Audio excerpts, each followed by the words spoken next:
The following is brought to you by Bleacher Report. If you guys want to check out my live post-game reaction show, make sure to have the Bleacher Report app downloaded and ready to fire up right after the game. You'll find me in the Chargers section. Bolt up. It's the director. I feel like we start these streams lately pretty similar, right? I come in, I'm like, hey, it's the director. Your optimistic best friend Chargers buddy. We're here to give you a pat on the back and say, hey, man, everything's going to be all right. It's okay. Life goes on. Look to bigger and better and brighter horizons. There'll be better days. Today, man, I'm telling you, it's tough even for me, dude, as a Chargers fan. It is tough being a Chargers fan, man. Today is a therapy session for all Bolt fam around the world. Your team is down bad. Your fan base is down bad. The Bolt fam is down bad. Comment section, how you guys holding up? I'm going to say from 1 to 10, what's your optimism looking like going into next week versus the Bears? Come on, man. We're playing the Bears. I'm personally going to be at that game live, right? I chose that game. I felt like we were going to do good that game. How are you feeling?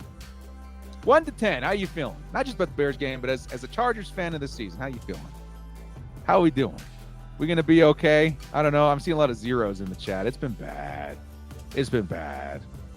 And today I feel like, let's be honest, Chargers fans, and as optimistic as I like us to be and as optimistic as I like to lead the charge as often as I can, I think we set the table with pretty realistic expectations this week. I did. I know a lot of people did.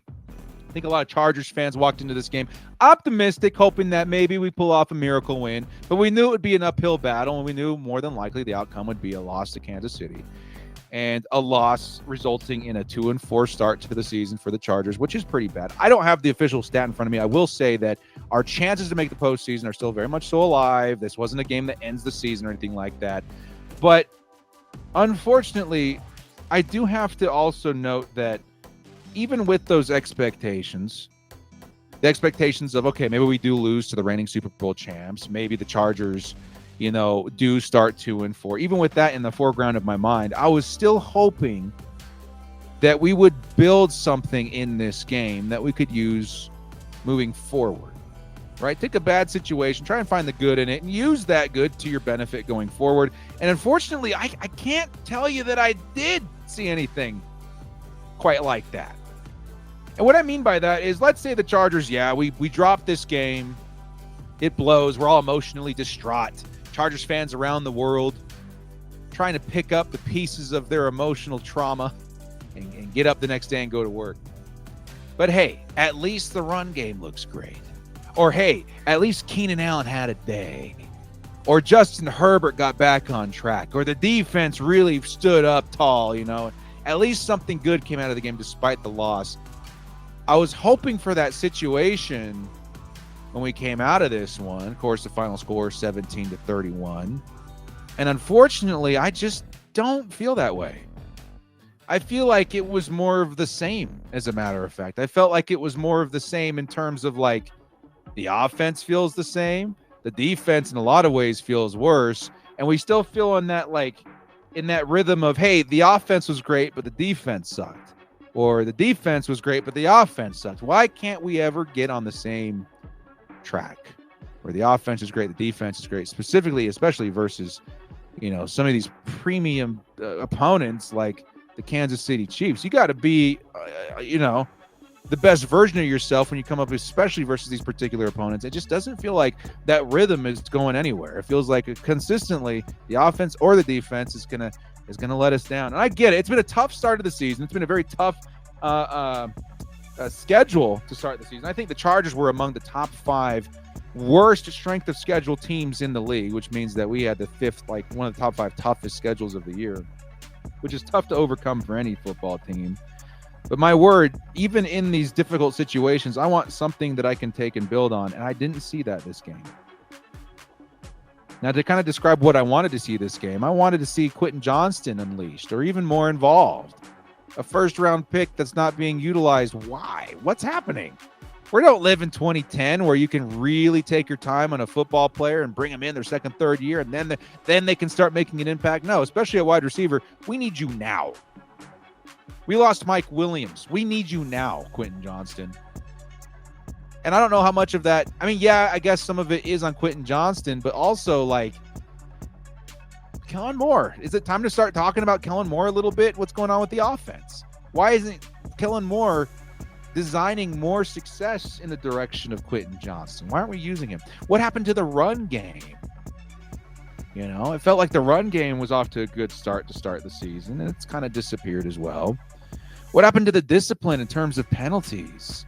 That's not really been great this season either. And I think a lot of it is indicative and almost, you know, damning to the coaching in the front office, all the coordinators, everybody. And I heard a lot of people talking about wanting to kind of like burn everything to the ground and start over, despite having all of this superpower or this superstardom all over the roster, and Derwin and Bosa and Mack and Herbert and Allen and Eckler. Like, that's kind of where I'm at as well, I think, with the coaching.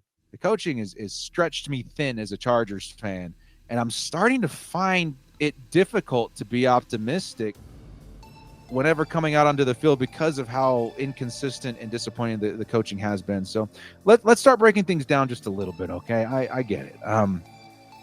Let's take a look at some of the stats from this game, because I think it paints a pretty clear picture on what's going on. We're going to do things a little bit different today, where I usually just go through all the Chargers and all the Chiefs here on Bleacher Report. But we're going to kind of go side by side today. Okay. First thing to note, side by side, the score: Chargers 17, Chiefs 31. I knew it was going to be bad. I thought we were going to put up more of a fight offensively. That didn't happen. Got to work on the offense. Let's take a look at some of these individual stats from the players. You would look at this stat here and think, wow, 259 and a touchdown. That's not too bad. And then you look at the interceptions, 2. Then you look at the sacks, 5. I want to make it clear, Justin Herbert did sort of let us down at points. I think the hand injury is way bigger than we all think it is. That's just me speculating. But we also let down Justin Herbert. 5 sacks is going to hurt anybody. Even the best quarterbacks like Patrick Mahomes, Tom Brady. You throw 5 sacks in the middle of a game, it's going to throw you off. And on top of that, if you've got searing pain shooting up your left hand from a broken middle finger, it's going to affect your game. I've noticed it. I think a lot of Chargers. I got asked a lot today, is Justin Herbert regressing? Is Justin Herbert under Kellen Moore and Brandon Staley? Is he becoming worse in 2023? Where's the Justin Herbert that was clutch last year? What was the Justin Herbert that was so good?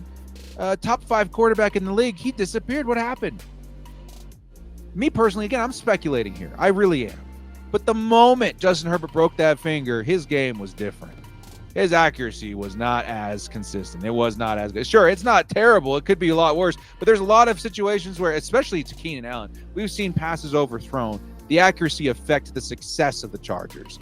Another overthrown touchdown to Keenan Allen today could have been a difference maker in Week 7. I think the hand injury is bigger than we think. But Justin Herbert, yeah, he let us down again this week, but I think we also let him down. We've got to figure out the protection. We got to figure out the run game. We got to figure out a way to really give Justin Herbert the tools he needs to work, to get to work. We'll get to why I think the receivers are letting us down right now, too. Now let's go to the Chiefs. Patrick Mahomes. Good Lord. 424 yards, 4 touchdowns, an interception, and 1 sack. This paints a picture I think is very important in terms of the Chargers defense, which I'll be honest with you guys. I'm disappointed in 17 points. The offense, it really needed to be better, and I'm disappointed in it. But what I'm really disappointed in today is the defense. The defense was poo-poo today, in my opinion. In my humble opinion, the defense was not good. And a lot of you guys will say, hey, man, director, it's the Chiefs. 31 points is normal. 31 points is what we've grown accustomed to as Chargers fans. Like, if you're going to beat the Chiefs, you got to score more than 31 points. That's kind of been a mantra of ours for very many years now, since the Patrick Mahomes era began. But I'm here to tell you guys that this isn't the same Chiefs this year. That's a lot of points for the Chiefs in 2023. the Chiefs haven't been a super huge powerhouse offensively like they have been in years past. Sure, they're very good still, but not like they were in years past versus us. They've turned into a pretty decent defensive unit. It's kind of, balance things out on the scoreboard a bit. The Chargers defense was particularly bad. 31 points this year to the 2023 Chiefs is particularly bad. And what really grinds my gears, for you Family Guy fans, I've always wanted to say it. Since I started on Bleacher Report, I was like, I need a grind my gears segment. What really grinds my gears is how we gave up 31 points. How we gave up 424 yards and 4 touchdowns is what gets me the most heated. It was a lack of adjustment. We hired a defensive-minded head coach to take charge of this team, to be the leader of this team, to organize this team, to lead this team. We are a laughable defense. We are horrible. We are so bad that you would never in a million years think that defense was any focal point of this team. It's bad. And the adjustments is really where it kind of tilted me today. It did. I couldn't believe my eyes when I saw, for what, the 4th, the 5th, the 6th time, Travis Kelce got open in a zone gap over the middle on a simple hitch route. And it feels like Travis Kelce, all he had to do was adjust his depth, which basically all that means is that he ran for 5 yards, 6 yards, 7 yards, turned around, and found huge gaps in our zone defense. Huge. If that happened once or twice, I'd be like, whatever. It's Travis Kelce. Whatever. If Travis Kelce got open on a hitch, a post, an out, a drag, I'd be like, whatever. It's Travis Kelce. He's hard to defend. He's a great tight end. But the fact that he did the same thing 5 or 6 different times and picked up huge yards 5 or 6 different times gets me tilted, dude. What are we doing? I heard Tony Romo say, I like the adjustments I'm seeing in the second half from Brandon Staley. I saw a little bit of it, right? But I'm sitting here wondering, how is that particular gap getting open every single freaking time? I'm not a big football guy. I should say I'm not a big X's and O's guy. You ask me to drop a play, I'm going to fire up Madden before I go looking at any sort of playbook, right? This is what you got to do. I'm a Madden guy. I wouldn't let a hitch route hit me 3 times in a row. Sometimes not even twice. What is the challenge here? Why is it so difficult? I don't know. Again, Brandon Staley is the defensive genius. I am not. But would a defensive genius not be able to stop Travis Kelce on the same route that many times? I would understand if they're like, oh, okay, they're taking away the hitch. Let's go ahead and throw a drag or a corner or a post, whatever. Okay, they found a way to get him open. It was the same thing so many times. As a matter of fact, we're going to skip the rushing real quick and go to the receiving. I knew it was going to be an ugly day for the Chargers defense and Travis Kelce. Holy cow, was I not giving them even enough credit. 179 yards in the touchdown. I was expecting 70 yards, 80 yards, touchdown. It's going to be tough, but whatever. 100 yards more than I thought was my worst case scenario is pretty dang bad. I feel like it was 99% as a result of a lack of adjustment on defense. And I'm to that point, man. I'm a Chargers fan for the rest of my life. I'll be bleeding, powder blue until I die. But I will tell you that my optimism and support for Brandon Staley is slipping pretty good. And I'm a very optimistic person. To a fault, a lot of people would say. A lot of people come onto the Director Chargers and they'll leave a review or they'll talk in the comments. They'll be just like, this guy's the golden boy of optimism. This guy comes in, he slaps a smile on every Chargers fan's face and sends them on their merry way. Let's go have fun watching the Chargers. I'm feeling pretty gloom, and I'm willing to share that with you guys today. And I'm feeling pretty gloom about the Chargers coaching situation. I'm feeling pretty gloom about the season a little bit. It's not over for me. Absolutely not. I love the Chargers too much to throw away the season with the 2-4 start, especially with the way the season in terms of the schedule looks like right now. But I am very much so slipping on Brandon Staley. I want to support him for the main and simple fact that if I root against him, that likely means I'm rooting against my team and our chances to make the postseason. And I don't know if I can ever root against my Chargers. I don't know if I can ever root against Justin Herbert and Derwin James and Joey Bosa. I couldn't make myself do that. But can I Can I support my players while also holding my coach accountable? I think I can. And I think if I'm the Chargers, I'm at the point where I'm starting to rethink and reevaluate my strategy at bringing in a defensive head coach, letting him run the team, running us into the ground defensively. I think we're one of the worst defensive teams in the NFL now, and continue to let it happen under my watch. I think, honestly, as tough as it would be, and this is not something I say every season, man. I think it's very easy for fans to say this. In reality, it's not easy to execute, and it's not something I've condoned in years past, even with Anthony Lynn, even with, Norv Turner and Mike McCoy, like all these guys. I normally am not about switching coaches mid-season. I think it's too traumatic for your players. It's too traumatic for your system. It's too traumatic for your club. It's too traumatic for your strategy. It's too traumatic for very many reasons, and your players especially, to switch things up in the middle of a season, because you're really it's your Hail Mary, right? You're calling in bankruptcy. You're starting over, and it's very tough for everyone to adjust to that and find success with that decision. However, this is one of those seasons where I'm like, we may benefit from that. I hate to say it. I really do. But for the first time in a very long time, I feel like the Chargers have a very capable interim candidate to come in and lead the Chargers in the meantime, who could certainly maybe even end up as the head coach at the end of the season. And at this point, got to ask yourself, how much worse could it get? Really? How much worse could it get if Coach Moore stepped in and used the second half of the season as his resume to become head coach for the Chargers? Because what that does is a couple of different things. I think it improves our chances of being a contender this year. I really do. I think I'm at that point with Brandon Staley. Defense, that's what you were brought in to do, and it sucks. Let's give Coach Kellen Moore a shot for half a season and use that as a resume moving forward.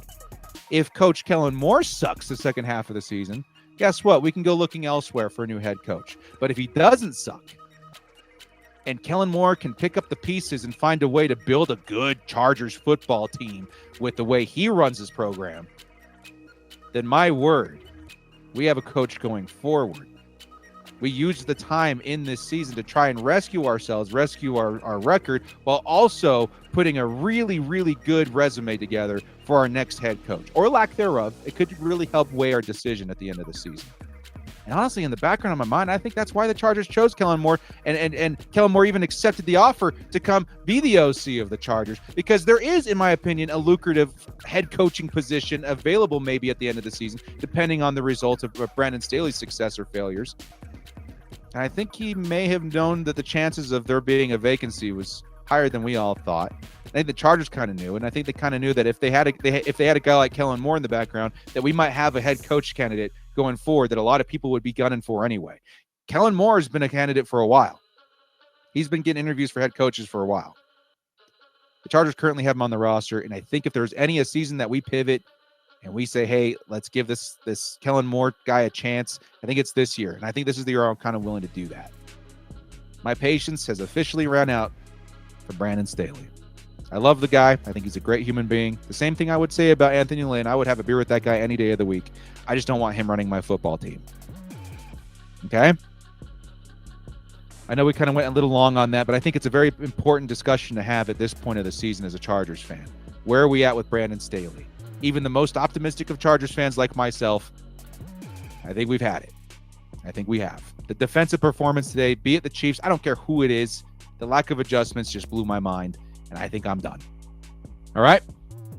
Take a look at some of the other players here, man. The run game didn't really have much to worry about versus the Chiefs. Of course, they were getting some, chunk plays here in garbage time, but they're not a running team. Chargers run defense is one good thing to take away from this team. Run defense has been good. Again, even not the Chiefs. They've been okay. They've been pretty good. Chargers run offense, very bad. Excuse me. Let's go to the Chargers. Very, very bad. Outside of that one play by the Chargers, Josh Kelly, which was a 49-yard run, it was okay. I'll say it was okay. I'll say it was okay this week. Maybe not the best. It was okay. I like some of the plays they were designing for Darius Davis, but to get that run game really going, I think that would really help Justin Herbert. So I'll say it was mediocre. It wasn't great. Outside of that one play, I think it was okay. We got to get it going. Receiving. And this is where we can maybe hold Coach Moore a little bit accountable here.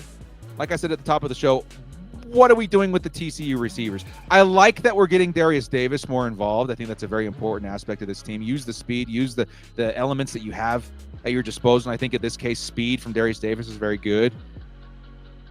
Are we in or out? I just need to know, are we in or out on Quentin Johnston? Because I've seen, and I was saying this during the live stream too. I was like, Chargers fans and Bolt fans, I want you guys to watch how many times Quentin Johnston gets open and not targeted. And I think we counted even in the first quarter like 4 times that Quentin Johnston was getting some separation and just wasn't targeted.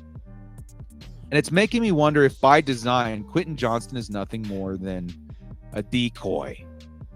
He's there to distract those guys and give room to Josh Palmer, give room to Keenan Allen, give room to Gerald Everett. Is that what we want? Is that the plan for our first round pick, just to be a decoy? Are we really so unsure and unconfident in the Quentin Johnston pick that we're not going to let him get more involved and design things around him? I don't agree with that. And again, Kellen Moore, he's a great candidate, and I'm actually to the point where I hope that he steps in and starts running the team. But I want to know why. Give me a good reason why Quentin Johnston isn't getting more involved in terms of their designed offense. Because if it were any other team, Quentin Johnston would probably be getting like 3 or 4 targets a game. Where right now he's getting maybe 1 or 2.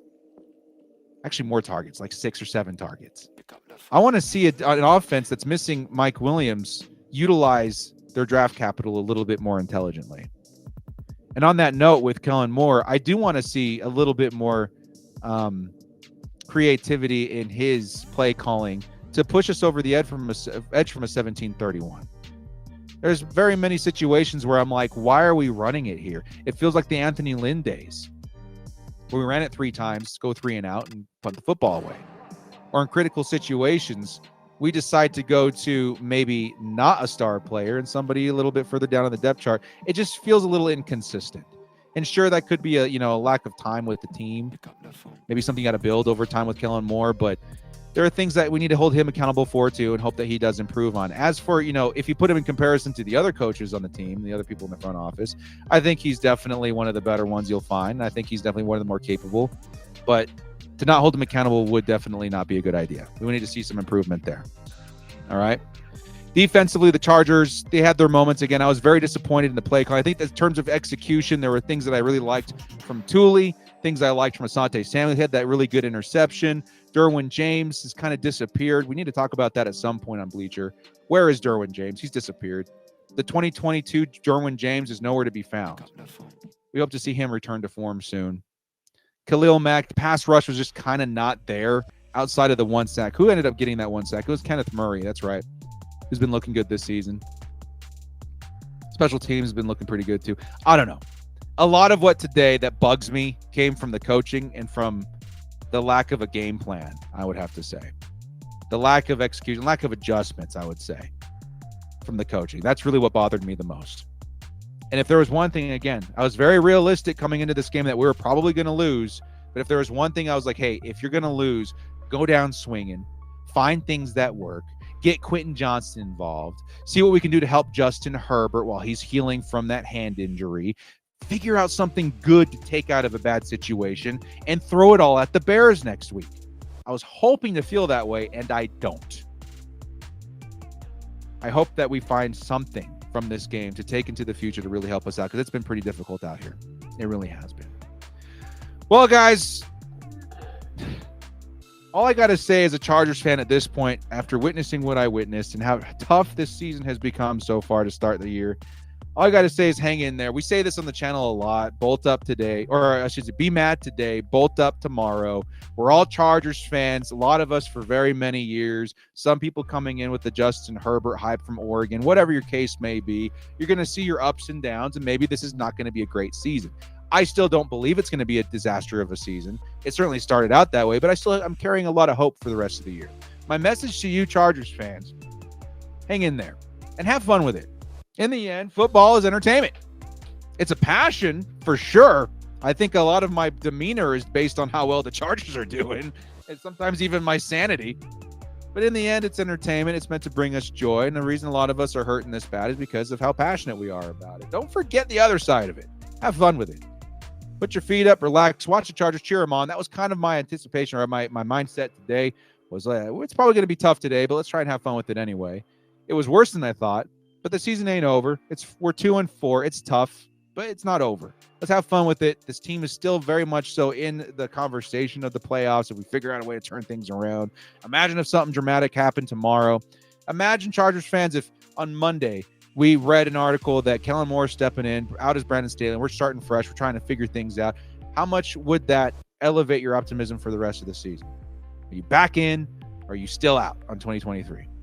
Let me know in the comments section. Well, guys, thank you so much for joining me. This has been The Director. If you liked what you saw here, definitely hit us up here with the follow on Bleacher Report. Good luck to everybody out there. And look for me out there versus the Bears. I will be there in person, especially celebrating in Thunder Alley for the first couple hours. And we're hoping for the best in the result of that game. I think the Chargers got a good shot versus the Bears, but we got some work to do. Much love to all the Bull fam out there. Be mad today, Bolts up tomorrow, and we'll see you guys next week versus the Bears.